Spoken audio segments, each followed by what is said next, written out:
تو جہاں آپ کو کسی موذی سے ایذا کا ڈر ہو اس وقت یہ آیت اگر پڑھ دی جائے تو یہ انسان کو فائدہ دیتی ہے۔ پھر ہم نے اس کا تجربہ اور بھی کیا کہ مثلا ایک بچی ہے، اس کی شادی ہوئی اور اب اس کو ساس بہت تنگ کرتی ہے، اس نے جینا حرام کیا ہوا ہے، یا اس کی نند ہے وہ اس کو تنگ کرتی ہے، تو ہم نے کہا کہ بھئی آپ صبح صبح اٹھا کریں، فجر کی نماز بھی پڑھا کریں اور یہ آیت پڑھ کے ان پہ دم کر دیا کریں، اللہ تعالیٰ ان کے شر سے حفاظت فرمائیں گے۔ ہم نے جتنے بندوں کو یہ بات بتائی 100% اس کا نتیجہ پایا ہم نے۔ ہر بندے نے کہا اللہ نے ہمیں ان کے شر سے نجات عطا فرما دی۔ پھر اس کا ایک اور بھی استعمال ہے کہ بعض بچیاں گھر سے نکلتی ہیں تو اوباش لڑکے ان کو تنگ کرتے ہیں، کالجوں یونیورسٹیوں میں جو لڑکیاں جاتی ہیں، تو اگر وہ اس آیت کو پڑھ کے پھونک دیا کریں تو راستے میں کوئی ان کو تنگ نہیں کرے گا، کسی سے ان کو ایذا نہیں ملے گی، اللہ ان کی حفاظت فرمائیں گے۔ تو اس آیت کے بہت سارے فوائد ہیں جو انسان ظاہری زندگی میں بھی حاصل کر سکتا ہے۔ وَجَعَلْنَا مِن بَيْنِ أَيْدِيهِمْ سَدًّا وَمِنْ خَلْفِهِمْ سَدًّا فَأَغْشَيْنَاهُمْ فَهُمْ لَا يُبْصِرُونَ۔ اس آیت کے عجیب اثرات ہم نے اپنی زندگی میں دیکھے ہیں۔ اگر آدمی کسی بھی مضر چیز سے بچنا چاہے اس آیت کو پڑھ لے، اللہ تعالیٰ حفاظت فرما دیتے ہیں۔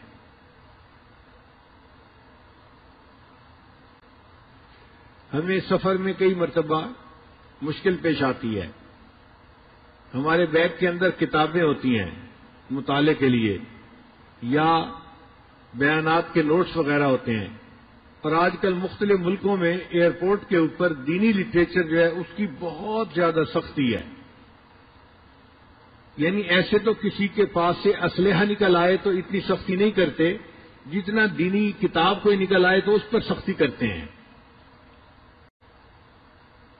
ایک مرتبہ دبئی ایئرپورٹ پر میرا چھوٹا بیگ تھا، ہینڈ کیری جس کو کہتے ہیں، اس میں بیانات کے پیپر تھے۔ تو جب پاسپورٹ چیک کروانے کے بعد ہم آگے نکلے تو مشین والے نے چیک کیا اور اس نے میرا بیگ کھول کر دیکھا اور مجھ سے پوچھا کہ یہ کیا ہے۔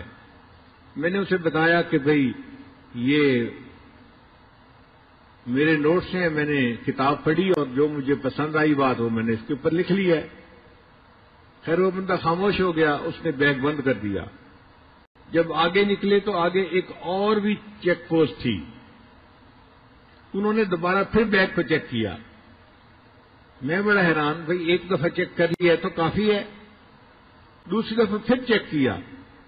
اب جب انہوں نے چیک کیا اور بیگ کھولا تو اس کے اندر کاغذات کو دیکھتے ہی پولیس والا فون کرنے بیٹھ گیا۔ اب میں حیران سوچ رہا ہوں کہ یا اللہ، یہ اپنے کسی افسر کو بلاتا ہے یا کس کو بلاتا ہے اور اس کو کیا چیز نظر آ گئی جو اتنی اہم ہے کہ کسی کو بلانے کی ضرورت پڑ گئی۔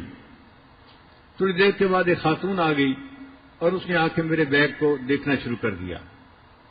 اب وہ ایک کے کاغذ کو پڑھ رہی تھی۔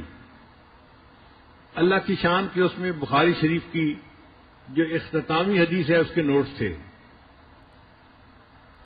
اس نے دیکھتے ہی مجھ سے پوچھا یہ بخاری شریف کی آخری حدیث کے نوٹس ہیں؟ میں نے کہا اچھا تم تقریریں کرتے ہو؟ میں نے کہا جی۔ پھر اس نے کہا اس کا مطلب یہ ہے کہ تم عالم ہو، یہاں بھی تقریریں کرو گے؟ میں نے کہا نہیں، ابھی تو میں یہاں پر 2 دن رکنے کے لیے آیا ہوں، پھر میں آگے جاؤں گا۔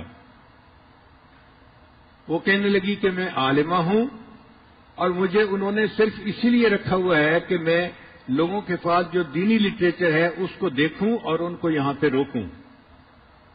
پھر اس نے میرے سارے نوٹس دیکھے، ان کے عنوان پڑھے، تو مجھے کہنے لگے کہ آپ کسی خاص فقہ کے اوپر تقریریں کرتے ہیں؟ میں نے کہا نہیں، میں مسائل کے بارے میں تقاریر نہیں کرتا، میں اصلاحی تقاریر کرتا ہوں۔ تو اللہ نے اس کے دل میں نرمی ڈال دی۔ وہ مجھے کہنے لگی کہ آپ اپنے بیگ کے اندر کاغذات نہ لے کے چلا کریں، آپ کو کسی دن ایئرپورٹ پہ روک لیا جائے گا اور آپ کو جو ہے مشکل میں پڑ جائیں گے آپ۔ اب ہمیں فکر لاحق ہوئی کہ یا اللہ، یہ تو روز کا معاملہ ہے، کریں تو کیا کریں؟ پھر وہ مجھے کہنے لگی تھی کہ آپ یہ نوٹس کیوں ہر وقت ساتھ رکھتے ہیں؟ کتابیں آپ نے کیوں رکھی ہوئی ہیں؟ یہ 2-3 کتابیں تھیں. میں ان کا مطالعہ کرتا ہوں ہر وقت بیٹھ کے. پھر وہ حیران ہو کے پوچھ لگی کہ آپ کتابیں پڑھتے رہتے ہیں؟ تو میں نے اسے کہا کہ اس عمر میں اب کتابیں نہیں پڑھوں گا تو کیا ویڈیو گیم کھیلوں گا بیٹھ کے؟ تو اس بات پہ وہ ہنس پڑی، کہنے لگی اچھا ٹھیک ہے آپ جائیں. تو میری جان چھوٹ گئی. پھر اس کے بعد ہمیں پریشانی ہوئی کہ یا اللہ اب ان نوٹس کا کیا کریں، ہمیں ضرورت بھی پڑتی ہے، مختلف جگہوں پہ جانا ہوتا ہے، کبھی یہ بیان کرو کبھی وہ بیان کرو، تو نوٹس کا ہونا بھی ضروری اور ہیں بھی پابندیاں. تو ذہن میں خیال آیا کہ ہم قرآن مجید کی اس آیت کو کیوں نہ پڑھ لیا کریں.